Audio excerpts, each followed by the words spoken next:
right, guys. Good evening.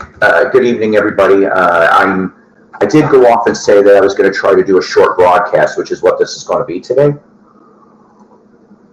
Welcome to another episode of Psycho's Platters, always part of that coffee each and every time. But in Psycho Platter history today is show 700, ladies and gentlemen. 700 shows, 700 clips that I have posted since the start of Psycho's Platters. What better way? Once again, you get the award, my friend, for being here first. So what better way than to go off and just celebrate with you guys for a little while, okay? Now, if you had a chance to, I'm going to show you a little bit of finds and a commercial, actually two commercials they'll be in this broadcast here, okay? One is a jukebox from hell. Another one is a little more serious, okay? It has nothing to do with me. Oh, excuse me. And nothing to do with me. But it does happen to have to do with my family. So I will talk about that shortly, too. I hope everybody out there had a great New Year's Eve. Mine, I was working for most of it, but it was uneventful. And we like it that way. There used to be some show, I can't remember what the hell it was called.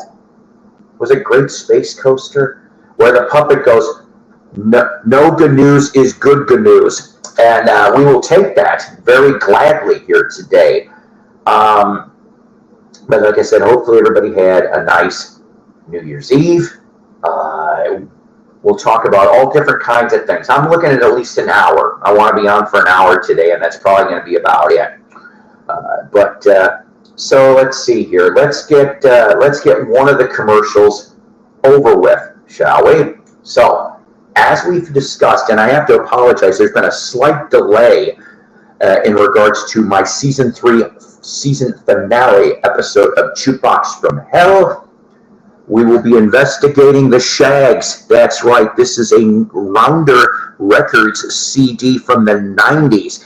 Because if you think I was going to go off, no offense, and spend $35 for a vinyl copy, which is a reissue of Philosophy of the World, no, that's not happening. So we're going to, this is going to be split into 2 parts. I know it's going to be real weird. I'm weird. I never do 2-part episodes.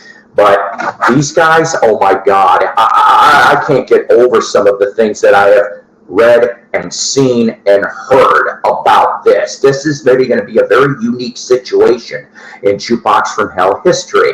Okay, so that's number 1. Number 2 commercial.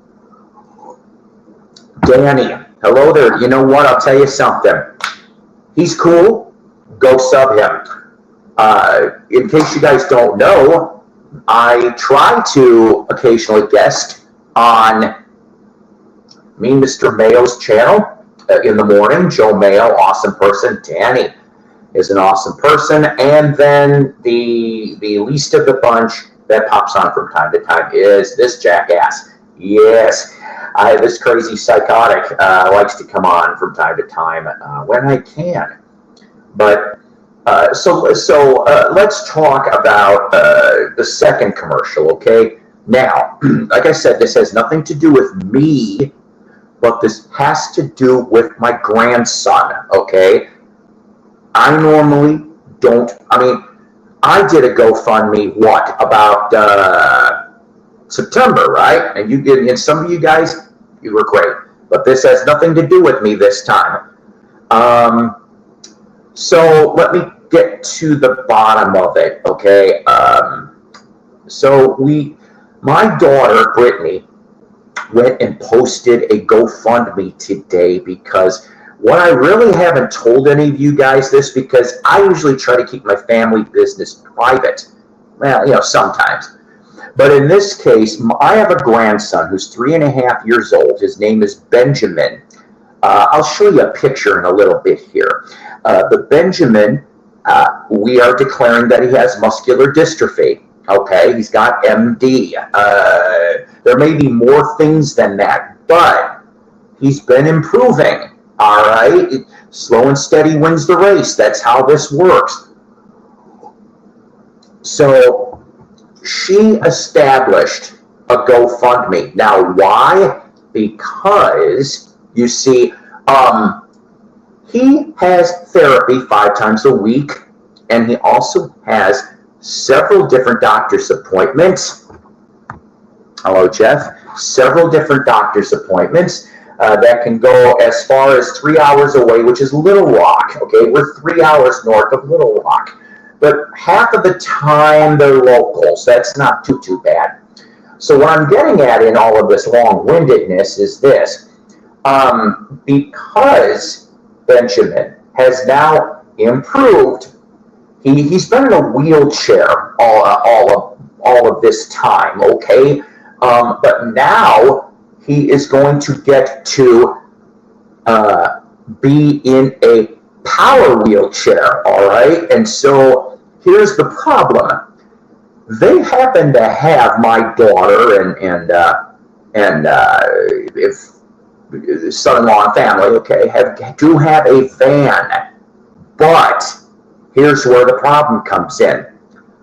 When you've got these power wheelchairs, it requires like one of those ramp things, and it is a special van for that. That is the GoFundMe. Now, I donated a little because that's all Psycho has right now. It is 2024. I know the economy sucks, okay? I am going to share here right on the post. So give me a second, and then let's see here a minute. No, I don't want to do it that way. Okay, copy.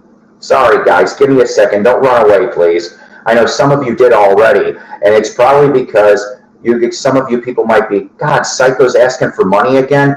No, it's not for me, like I said. By the way, I am going to explore other resources that I don't really want to talk about right now, to see if there'll be, some assistance in that way too. But this here is what we are trying to deal with.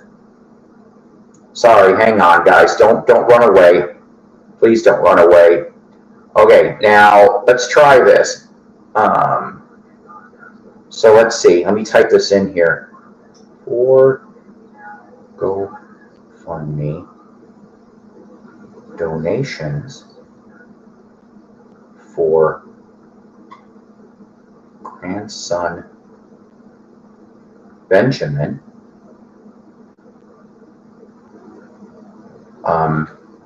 Wheelchair van. That's what they're calling it, I guess.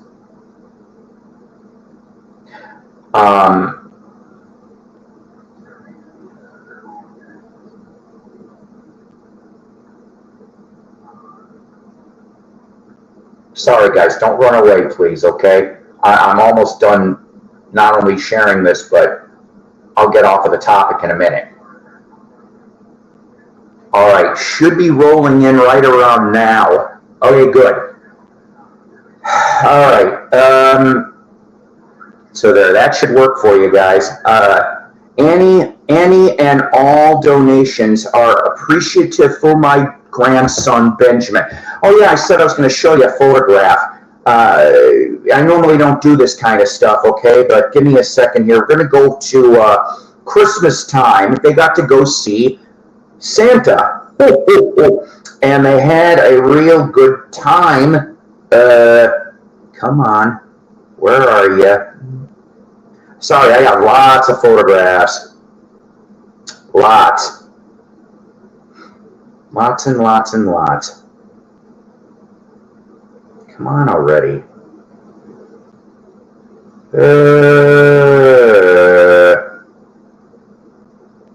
No? Maybe? Hang on a minute. I'm going to do it this way. Don't run away. Please don't run away, okay? This is very important to me. We're almost off the topic, okay?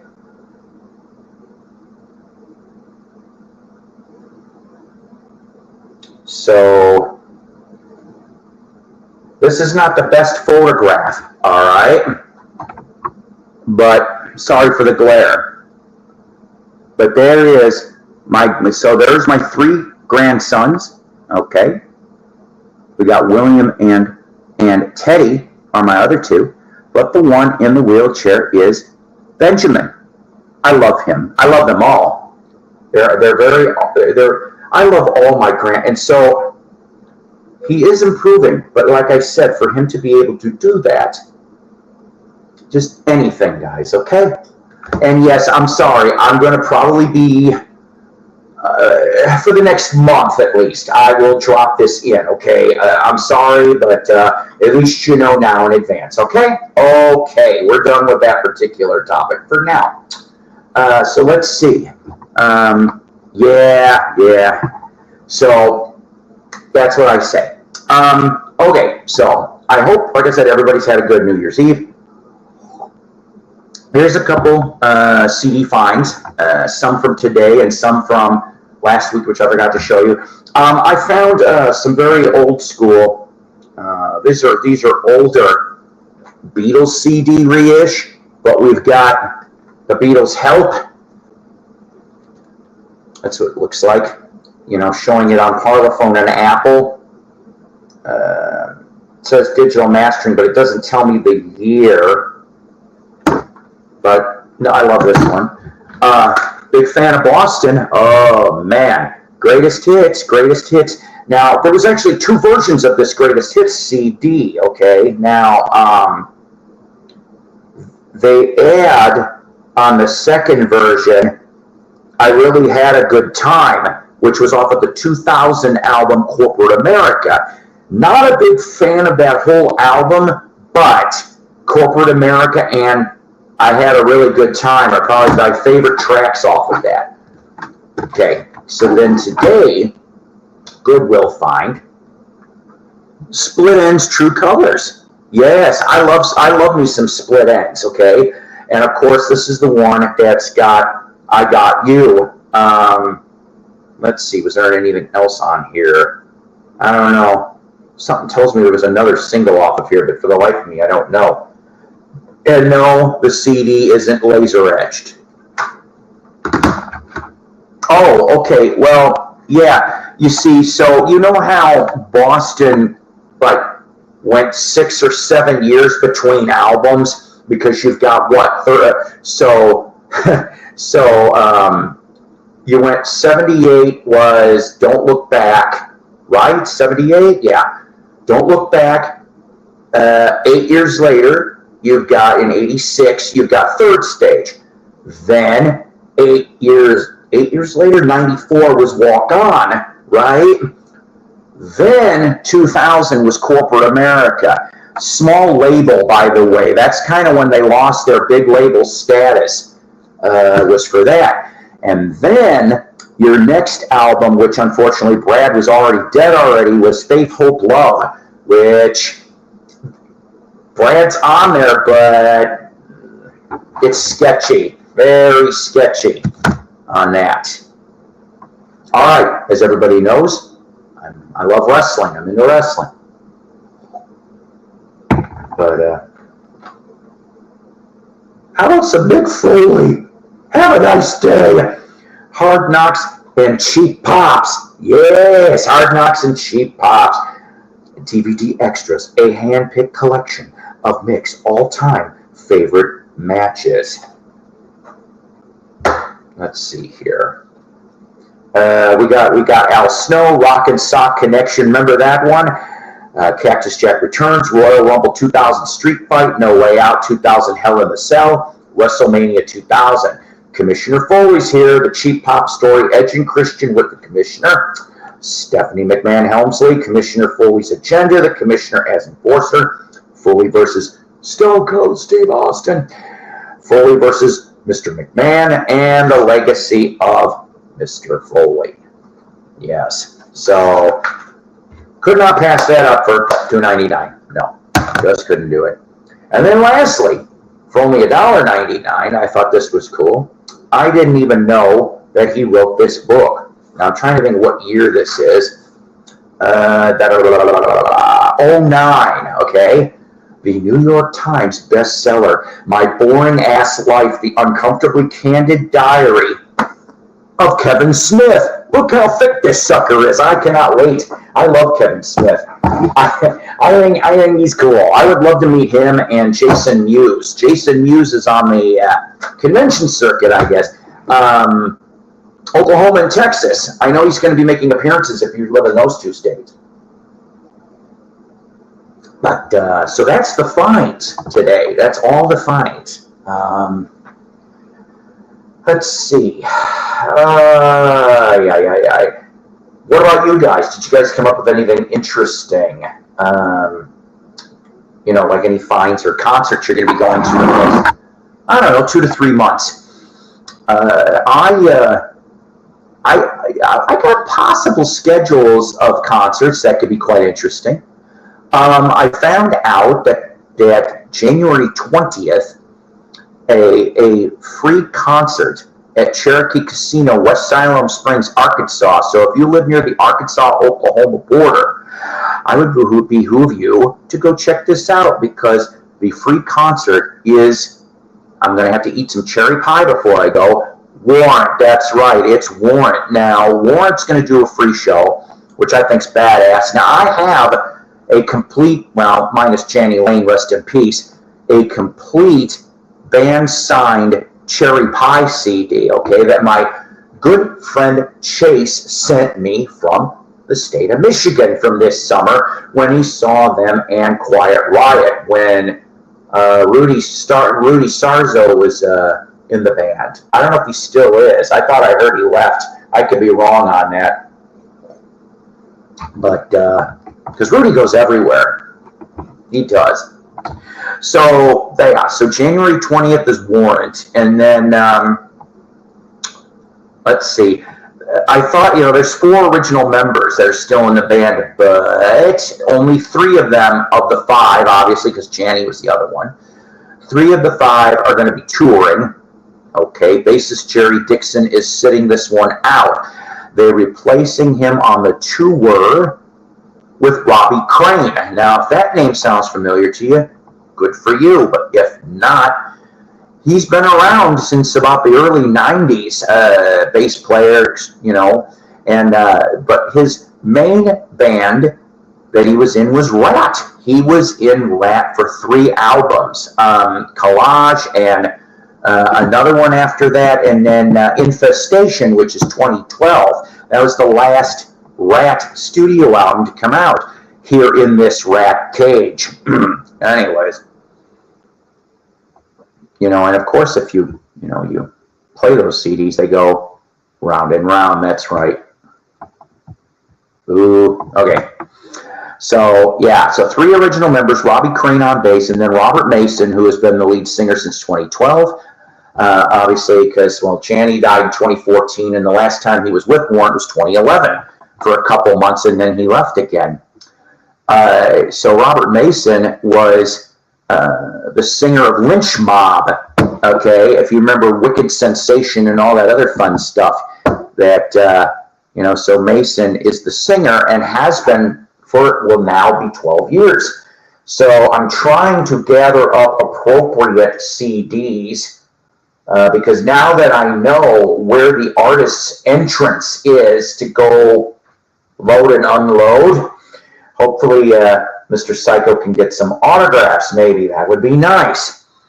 All right, I'm going to feel real stupid. I'm losing almost every one of you. Is there some type of broadcast going on today I don't know about? Because I always seem to end up, well, you know, I can't win no matter what day I put these on, you know, but it is what it is, right? So, yes, the Split Ends record is Laser Edge 2, but the rare one is the silver cover to celebrate 100,000 copies sold. That'd be sweet. You know, I liked Split Ends from the minute that I saw them on MTV. That's how I knew about them, was I Got You.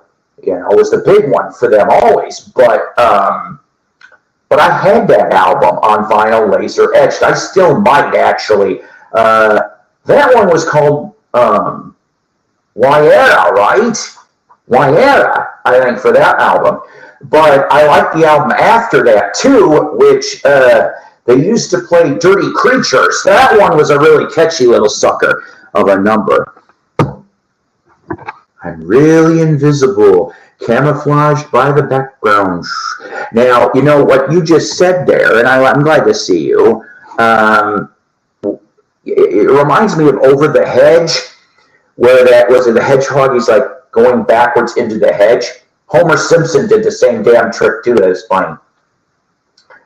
But yeah. So Warrant, 20th of January, Split Ends. I love them. I do like the first Crowded House record. I'm ignorant as far as for the rest of Crowded House. I need to find the rest of those albums. Of course, what I didn't know for many, many years was that the drummer of Crowded House was Chef Paul from the Wiggles. Yes, I didn't know that.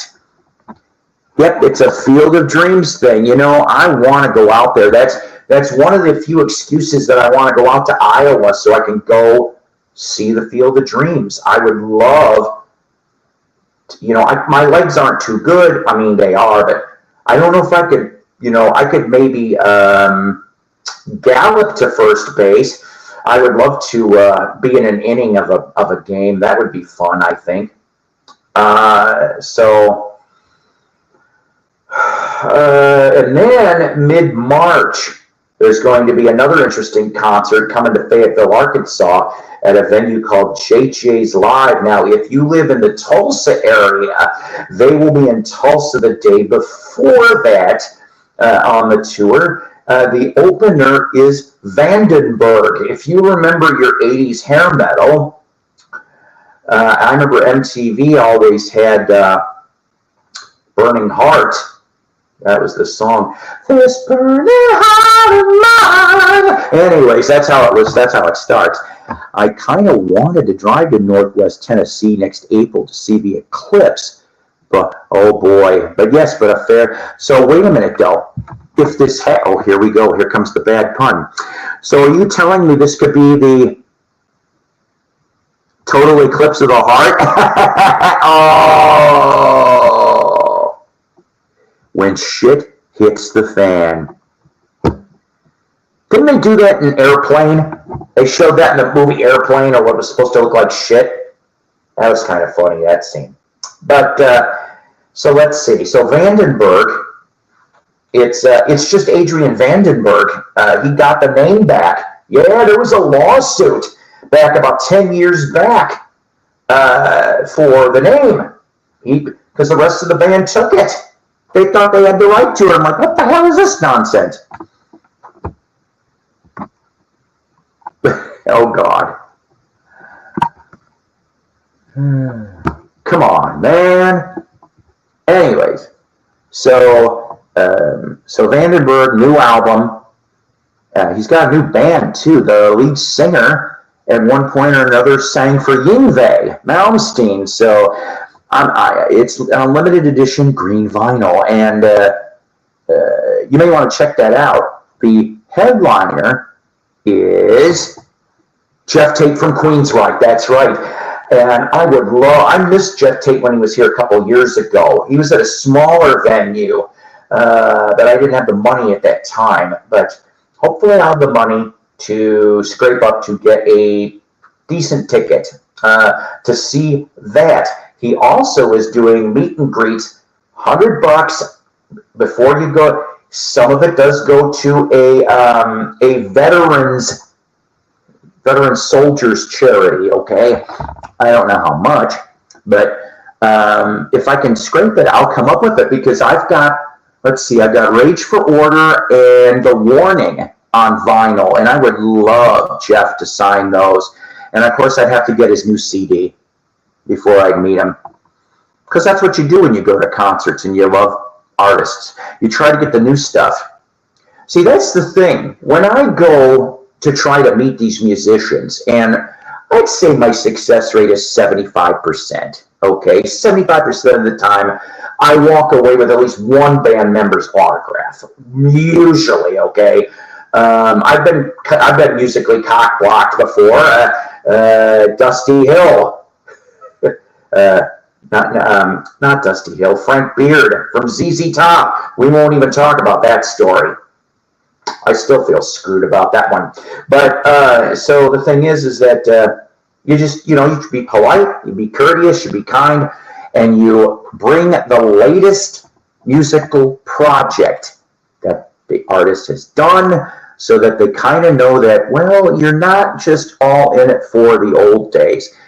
And I always ask them to personalize everything, because of course everybody thinks everything's going to go on eBay, which some of it does, but not for me if I get things signed to Paul. But, some artists still won't do it anyway. I don't know why. They don't trust you anyway. So I won concert tickets yesterday. I won concert tickets from the local, well, it's an iHeart radio station. They pretend to be local, and they do have a studio. But the email that I got was, I won a pair of lawn tickets. I can't even think about late August. We're talking August 25th here, guys. That is a long way away. But won lawn tickets to your opening act is Loverboy. Loverboy. Yes. So we'll be getting our 80s on. I'll be working for the weekend after they turn me loose from the Queen of the Broken Hearts. See what I did? That's horrible. That's absolutely horrible. Well, I try to get it up. See? Yeah.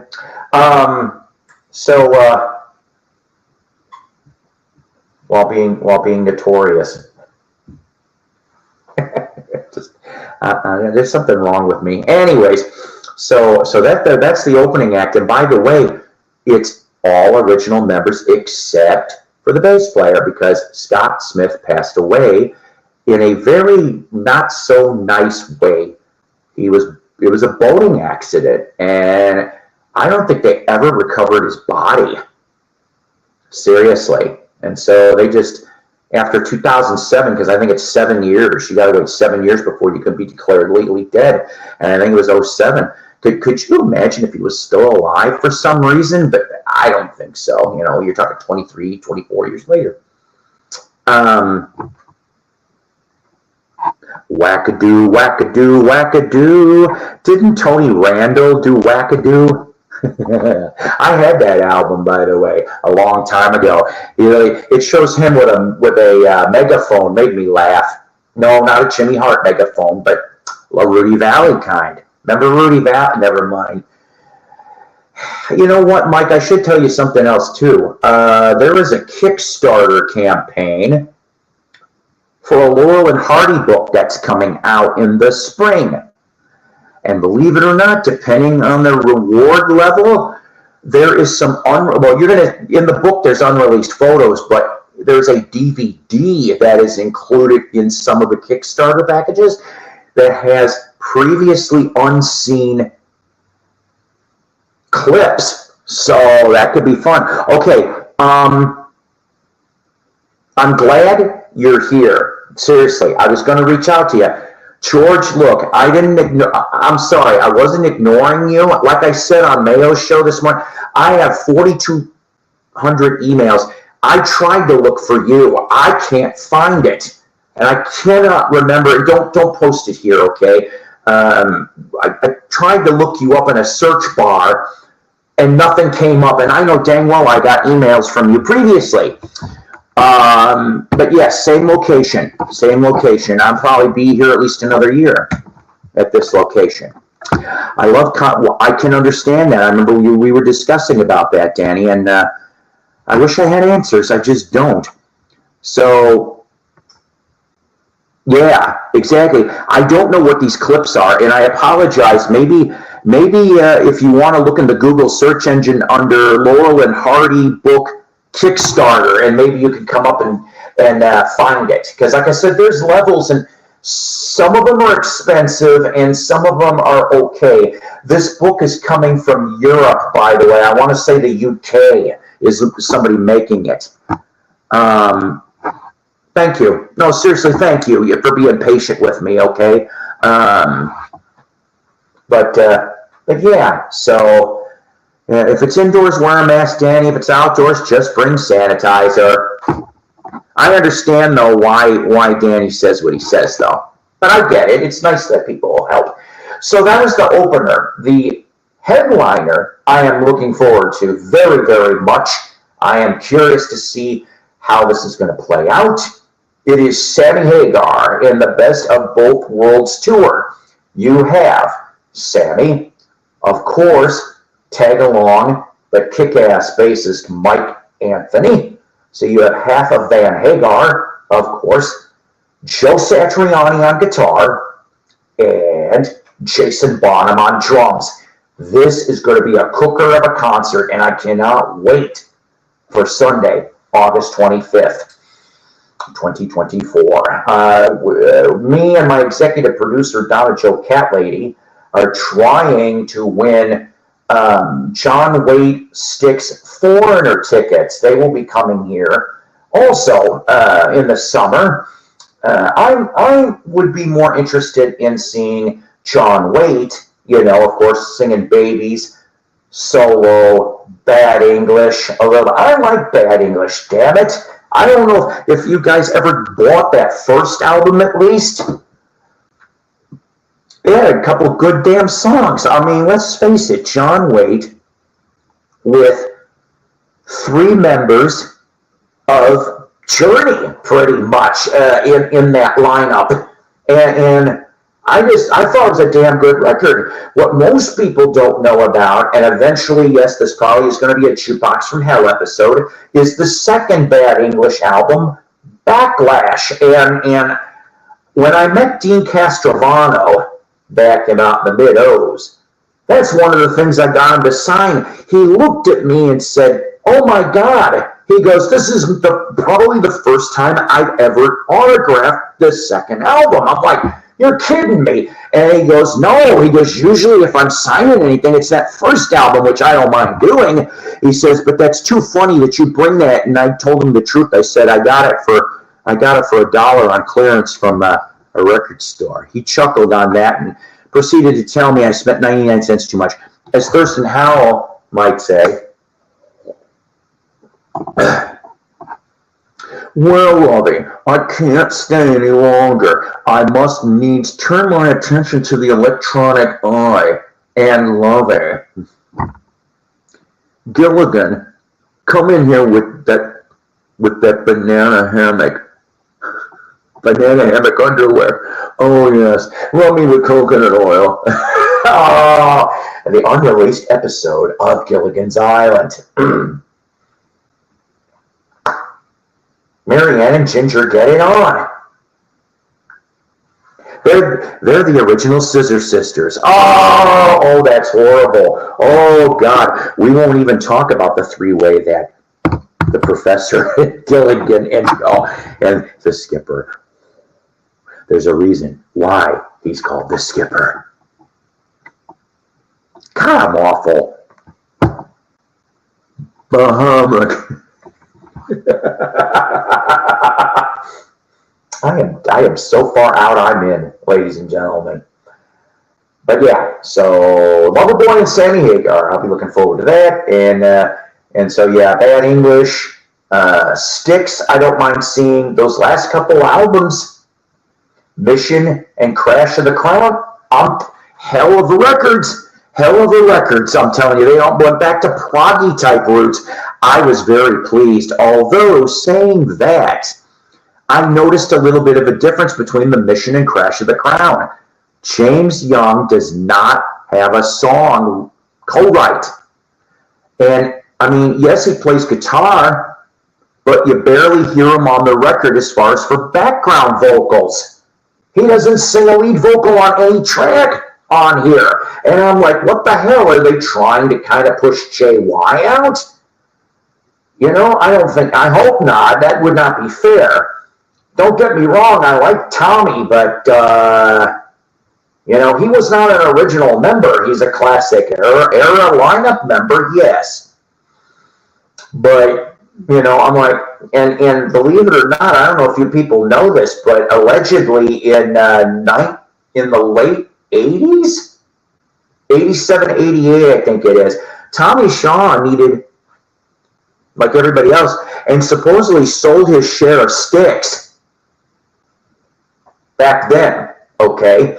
And obviously, he got back in the band in 94, so he must have bought his share back, is my guess.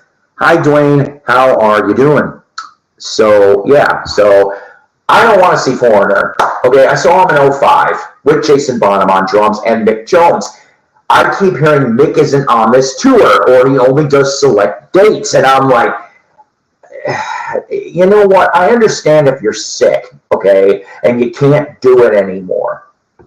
At least it is the farewell tour, but I don't know. I'm sorry. I was just talking to a friend of mine earlier today. I'm like, listen, if you're going to go and spend your hard-earned money, and in 2024 it is hard-earned, on a band that has no original members, but they have the name, or one original member, but that member shows up on and off. There's another example I'm going to pull.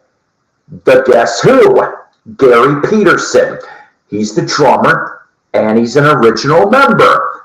Jim Cale and Gary Peterson own the name Guess Who, although for how much longer? Because Burton Cummings and Randy Bachman have taken them to court, allegedly, to get their name. Now, I don't know, if they get it back, good for them, but I'm telling you, I've heard the last two Guess Who albums, and it doesn't sound like Guess Who. There's not even a hint of Guess Who-ishness. Yeah, I said Guess Who-ishness. So, and here's the other problem. These bands, this was the start of the lawsuit for Burton Cummings, Randy Bachman in the first place. The latest Guess Who tour for, I cannot pronounce that album. It sounds French. They used the late 60s, early 70s recordings in the radio ad, which led to like deceptive type practices. I was just going to say that, I do not blame them at all. I don't. Okay, it's too bad that that not everybody can get along, and that's just, it's sad. Yeah, Greg. Hey, Paul. Everybody can't say. Just want to thank you very much, Greg. When you have time, come back and check in the comments. I'm going to have a GoFundMe for my grandson, and I'm going to show that in the comments, and I'll share it again before the end of the show. So thank you for popping by, Greg. So the thing is that when you got bands like that, it's like, come on, and I'm trying to think of other examples right now, but you've got, I think I've brought this up before, you have bands that have no original members, but yet the original member before they died went off and gave the blessing for bands to carry on. Now, who am I talking about? The Grassroots, for one. Rob Grill said, just in case I go, boom. That's why you have the Grassroots out there. And Rob Grill approved it at the estate of Rob Grill. Classic Score. We're talking, Dennis Yost and Classic Score. Classic Score, which I am led to believe, I think is based out of Effingham, Illinois now. No original members whatsoever, none that were on the albums, and supposedly Dennis Yost's blessing at that time. I saw Randy Bachman 8 times live and met him. I saw Burton Cummings 4 times live and met him. I would have loved to have met those two. So, you know what, Dwayne, I'm going to keep your comment up for a second. So this is going to be a good chuckle moment here. So, there was a song that they play once in a while on the I call the old fart station, the easy listening station, although that seems to be changing format again, and I'm like, we may not have as many quiet stuff anymore and goody, oldie, classic-y stuff, but they would always play this one song, and I knew it was Burton, but it sounded like, this is how I heard it on my ears, Santa, don't you go? And I'm like, for the longest time, I thought that was a fucking sort of Christmas song, but in a different way. Well, then, of course, I tripped on the real bit, and it, of course, being stand tall, don't you fall. I mean, I'm like, when I heard that, I'm like, oh, shit. So I love Stand Tall. I got to grab some of his solo stuff. I'll make a comparison. Sorry.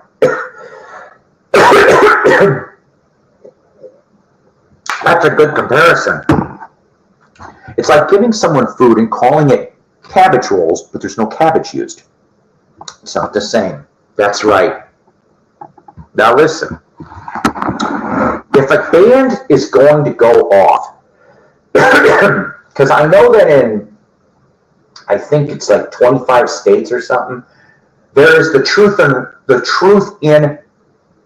in Rock Act, Truth in Music Act, where they have to mention what original members or what classic lineup members, you know, or if there's none, that it technically is a tribute to the music. But not all 50 states have it. That's how some people still get away with it. Once when I saw Randy Bachman live, there was a keyboard player I used who sounded like Burton Cup. That's pretty good. Maybe it was Burton. You would have known. You met him. There is one time, though, that I did almost get to see the Guess Who. And I'm talking about, this was back when Jim Cale was still touring with them, because he retired. That's why he owns the name. But it was the Jim Cale, Gary Peterson lineup, along with, oh God, I don't remember his name. He was in the Canadian band Coney Hatch. I hope I'm pronouncing that right. But he's not there anymore either. He had to leave, I guess, due to health reasons. There's a name you don't hear too much. Coney Hatch. Not to be confused with Coney Dog Hatch, which never mind. I did see Burton, yeah, that's what I'm saying. Stand tall. Anyways, that's the only Burton song I know. Sorry. Burton solo song. I love the old Guess Who stuff. I'd say probably my favorite Guess Who songs, Laughing, Undone, and Star Baby. There used to be a station that would have Star Baby on from time to time. I'd crank that son of a bitch up when they would come on and sing it on. Star Baby. You know, but some people, I remember my mother liked, clap for the Wolfman, and he'll rate your record high. As a Canadian, I do know we have great artists and bands. You betcha. And you know, I'm going to tell you something, Dwayne. I'm very sad that Miles Goodwin died from April Wine. Yeah, see, I love those songs. And I loved April Wine, too. I would have loved to have seen them. Now there's only Brian Greenaway, if I remember correctly. He's the only one left, at least from the classic stuff. I remember hearing, I think the first song I ever heard, was Roller from them. And they used to play that on, there was, in Chicagoland, there was a classic rock station, but they'd go a little bit slightly off center. The playlist was a little strange. And that's when I heard Roller.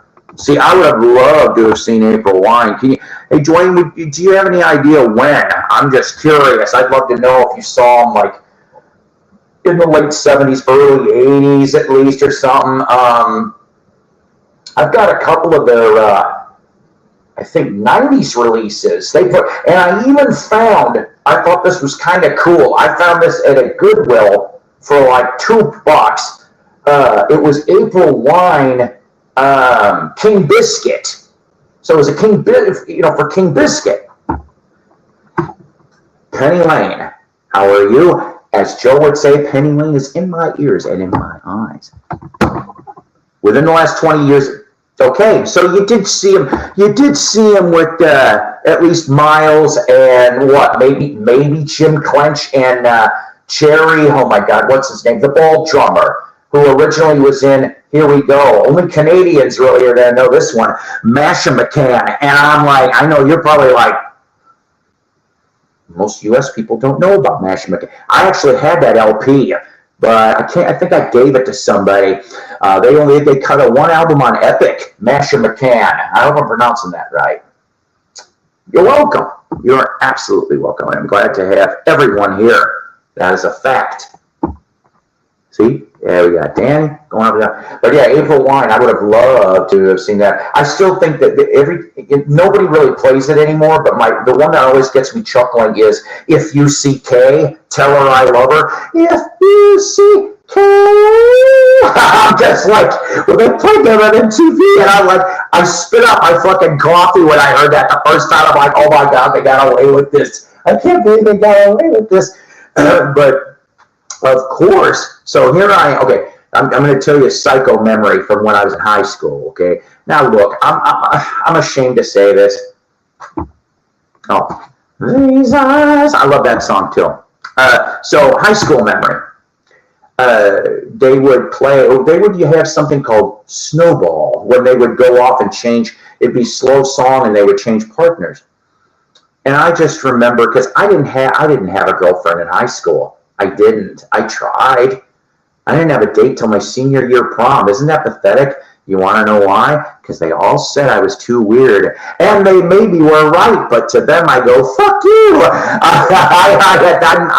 I worn out. I worn out. But one of the songs that they always would play, Jerry Mercer, thank you, Dwayne, that's right. Jerry Mercer, thank you. He was a hell of a drummer. I liked him too. But they would always play Just Between You and Me, baby. Anyways, so we would dance always slow to that. I always liked that little, I'm assuming, French section in there for the Quebecers up there. I always thought that was kind of cool to hear that little bit in the song. Let's see, what was another one? Enough is Enough. I like that one. That was cool. Sign of the Gypsy Queen. Oh, I played that once or twice on my radio shows. I did. I played Sign. I played Roller. What else did I play? Oh, God. There was Back to the Mansion is an album that most April Winers don't know much about that. Yeah, great songs indeed. There's a lot of kick-ass Canadian music. There is, and it's just some of it I still get to explore. Now, I know we're going to go back a second again, back to the Guess Who, but of course, Chad Allen died in the last 60 days. Of course, Chad Allen and the Expressions, but he technically is a founding Guess Who member. I like Chad Allen and the Expressions. I had that album on Scepter, by the way. Shaken All Over. I love that version of Shaken All Over. I mean, sure, it's not Johnny Kidd and the Pirates, but shit, it's a nice version. Shaken All Over. Anyways, so I like all that stuff. I like to rock. Yeah, that's right. I like to, yeah. Once in a while, the station will play that too. Rock Myself to Sleep, I don't know about. And You Could Have Been a Lady, that's right. I forgot about that one. Chad Allen, yes, was in Brave Belt. You are absolutely correct. I've come across, I know they made 2 albums, I think. I know I came across one of them, but I didn't pick it up. Maybe I should if I find it next. I'll go exploring.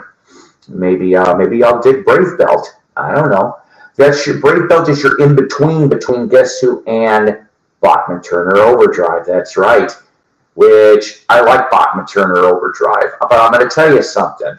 I am so sick and tired. There's a station down here that they only play Taking Care of Business. And I'm like, I only want to hear that song once a year now. Okay? Because they killed it. So once in a while they will play Ain't Seen Nothing Yet. I don't hear that one very much anymore, believe it or not. I think that's funny, though, how the germ of the song was because it was basically a swipe on Bachman's stuttering brother. I'm going, boy, that's just a little bit, but whatever, I guess, right? But also Stay Awake All Night. I love that version. I did not know for many years, because I heard Crocus do it, I did not know it was PTO. that originally did that. In Chicago, it's likely that you could get connected. You know what, Dwayne, you just absolutely might be right. Here's what I am going to tell you. So I lived in Harvard, Illinois for a dozen years. Now, I'd have to wait till like sometime between 10 p.m. and midnight, especially if it was a cold night, okay? And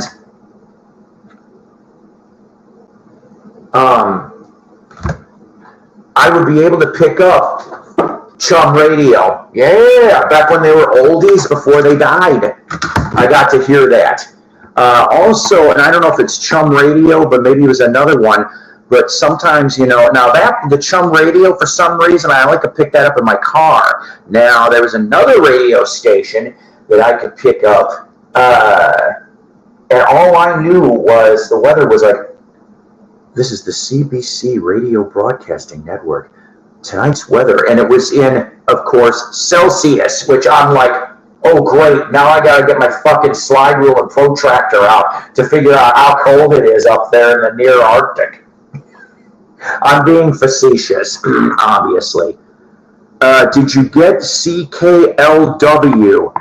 God damn, I'm not gonna lie, I don't know. But I will tell you this, when I worked in the guard shack in Fontana, Wisconsin, so you're talking southern Wisconsin, 30-minute drive from Milwaukee, maybe 45 minutes on the interstate up there. And I did get once in a while, but it would have to be, because sometimes I would work, I'd work the 4 to mids was my shift, but sometimes if I stayed over for another, I could pick up, I do not know what radio station, it was a Canadian radio station that played Randy Bachman's radio show. It was a vinyl show. What was it called? Vinyl what? Because, and then we're talking about almost 20 years ago I heard that show, and it was on a Canadian network. Do you know the Shoes? Yes. They are the pride and joy of Zion, Illinois. Seriously, I didn't expect to rhyme like that, but it's true. And, okay, so back when I, Vinyl Tap, thank you. That's it. I like that. That was clever for that time. So the Shoes, though, I do have the first couple albums. I've got it. And I tried, back when I was, they're talking 2000, 2001 here, I tried to get Jeff Murphy from the Shoes on for a radio interview, but couldn't reach him for some reason. But I tried. Him and Gary Loazzo, who was lead singer of the American Breed, and also engineered a lot of the classic Styx albums. That's right, and some Dennis DeYoung solo stuff too. But they never returned my calls. I was nice and polite and explained myself. This is pre-internet, mostly. Whatever, that's fine. All right, so let's see. But yeah, the Shoes, I love them. I've got, I don't know if I have. They only made a couple albums for Elektra, but I know I'd love to get that original EP on, I think it was Black Vinyl Records, which was their record label back then. Zion is a very big town. It's off of Lake Michigan, and the big nuclear plant, yes, I said nuclear plant, happens to be in Zion, Illinois. And that's why everybody glows there. No, I'm kidding. Oh, God. But the next town west of Zion is Antioch. And Antioch, I've seen a concert or two there, too. I got to see Ronnie Rice. He put on an excellent show. He was solo. And, of course, he was a member of the New Colony Six from late 1966 to 72, if I remember correctly. That's right, Black Vinyl Shoes. That's it. I'm looking for that one eventually. There's a lot. Eventually, I'd like to do a lot of Illinois music episodes. Okay, Shoes will be in there. There's Shoes, Pez Band, off Broadway, REO Styx. That Star Castle, Smashing Pumpkins, Local H. I'm going to swing all over the place. The Impressions, Chaka Khan and Rufus, that kind of stuff. I want to go all over the place, but it'll be Illinois-centric, considering that's where I'm originally from. And I always try to support my Illinois bands. And here's something, I just got done reading that Sly Stone memoir. Remember I told you I got that a few weeks ago, like a little bit past Black Friday? I didn't know this, but Sly Stone makes an appearance on an REO Speedwagon album. Yes, maybe you could win a bar bet with this. He is on the album Lost in a Dream from 74. I think it's 74. And Sly shows up. I cannot remember if he's credited or not, but I'm like, in the back of the book, it mentions some of his sessionography, and I'm like, I need to get some of his older stuff. I don't even know what I really got. I might have the greatest hits. Once in a while, they'll play Thank You for Letting Me Be Myself or Everyday People. I said that wrong, didn't I? I do like Chicago artists. Yeah, Michael Bloomfield, Paul Butterfield. Yeah, the Butterfield Blues Band. I think I got some of their early stuff on Elektra. I would love to. I wonder if Elvin Bishop technically was a Chicagoan. I can't remember. If that's the case, no, I think he was an Okie somehow. I think he was born in Oklahoma or something. But you got all kinds of fun we could play with on all of this. New Colony 6 still exists, sometimes with up to 3 original members. The Buckinghams, 2 original members. Once in a blue moon, Dennis will show up. So you may have 3. I didn't know this, but for many, many years, I really wished that I would have known about this before the summer of '80. But John Poulos, the original, I hope I'm pronouncing that right, the original drummer of the Buckinghams, and he was there from day one. He ended up leaving the Buckinghams to get involved in musical promotion, I think, being an agent. And he died in the summer of '80, and I think it was in Crystal Lake, Illinois, which is where I was growing up during that time. I lived in Crystal Lake. And I thought I heard after the fact that he had a house off the lake, which if you have a house off the lake, back then you had some money. So he must have done okay in his percentages and maybe some of that Buckingham royalties.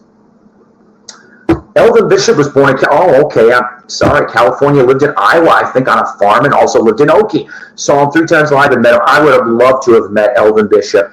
The only people that I have met that had any ties to him at all whatsoever, separately I met them, was Donnie Baldwin, drummer, of course, who ended up going to Jefferson Starship, and then, Mickey Thomas as well. But I couldn't find my damn Elvin Bishop to get autographed. I got the Jefferson Starship.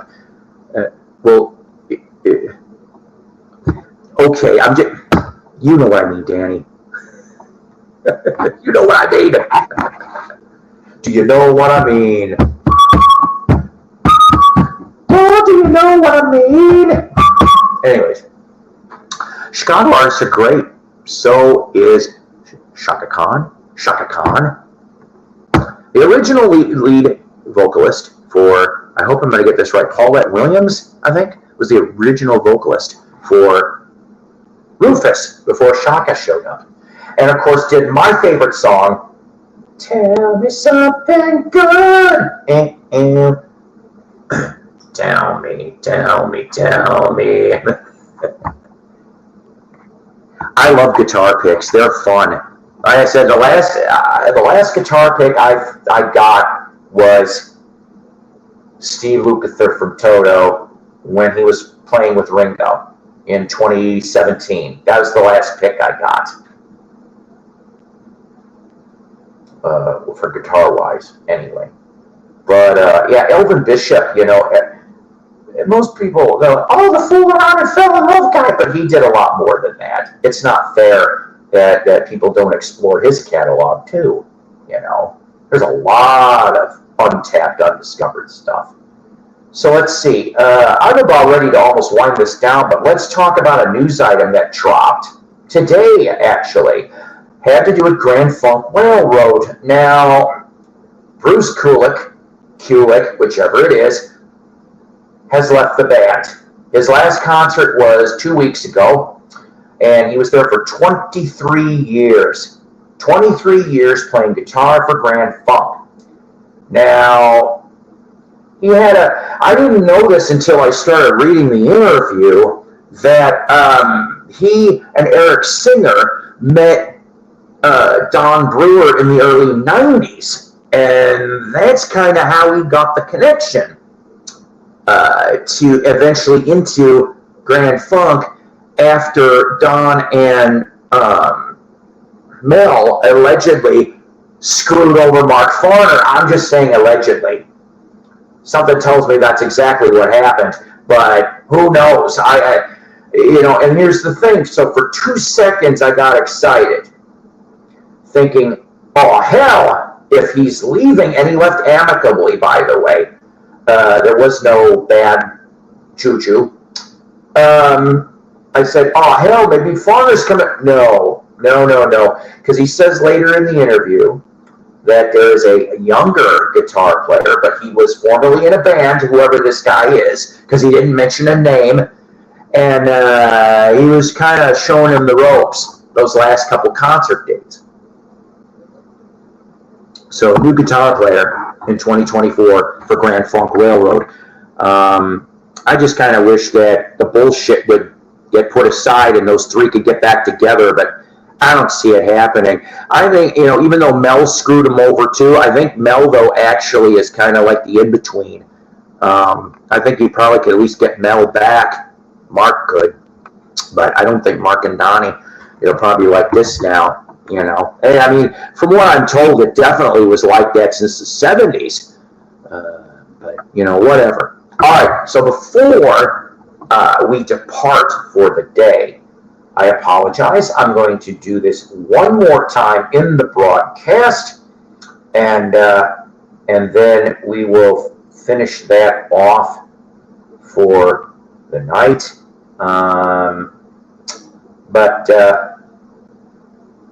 Yeah, so we're doing good. We're doing good here. We're going to do the best we can with what we got. Come on.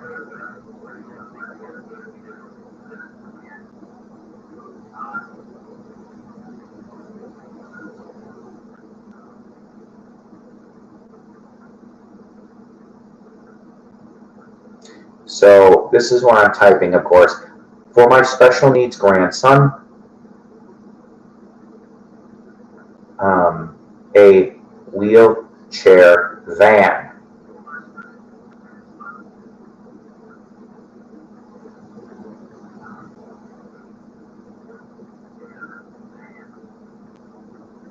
So, I don't know. If you're willing, should be dropping in about now.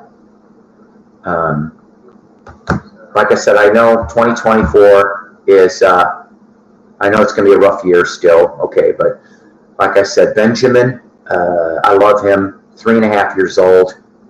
He's slowly getting better, but I'm going to also go and try to explore some other options too, but any donation is gladly accepted.